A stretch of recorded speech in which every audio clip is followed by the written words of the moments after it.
In Busia, chaos erupted after the NRM Electoral Commission chairperson Rose Wejuli announced two winners in the race for Busia District Woman Member Parliament.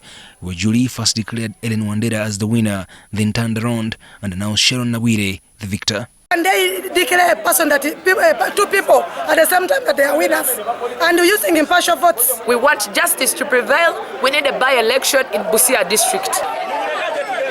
Related incidents were reported in other parts of the country, which has NGOs under the Electoral Observation Board of the National Election Watch Uganda concerned. In their report, they say the entire exercise was characterized by voter bribery and violence. The violence which resulted in the death of some citizens, which is regrettable. For example, in Bukono constituency, Kapujung sub-county, on the 4th of September, a number of injuries that were sustained by voters and other supporters during campaigns and the postponement of elections in some of the constituencies. NRM government has been preaching always freedom of voting, free and fair elections. This is what really, even our constitution has been preaching this, but this is not what we are seeing on the ground. We need to change.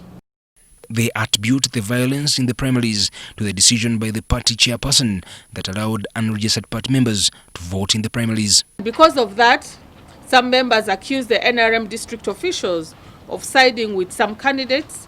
In addition, the issuance of directives on who could and who could not vote on 4th September 2020 by the chairperson of the NRM party instead of the Electoral Commission could be construed as usurping powers of the party Electoral Commission and compromises the principle of independence of an Electoral Commission.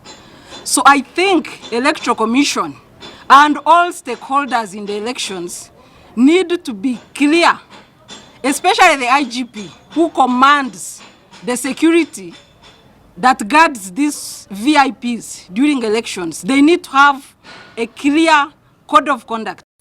Failure by the NRM to observe the standard operation procedures of Ministry of Health is another observation which they want the party leadership to explain.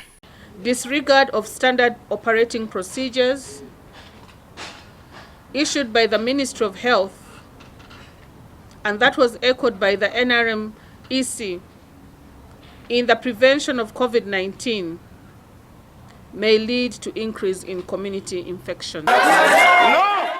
They warn that unless it is checked, the violence is likely to escalate during the 2021 elections. Ivan Chimulichigozi, NTV.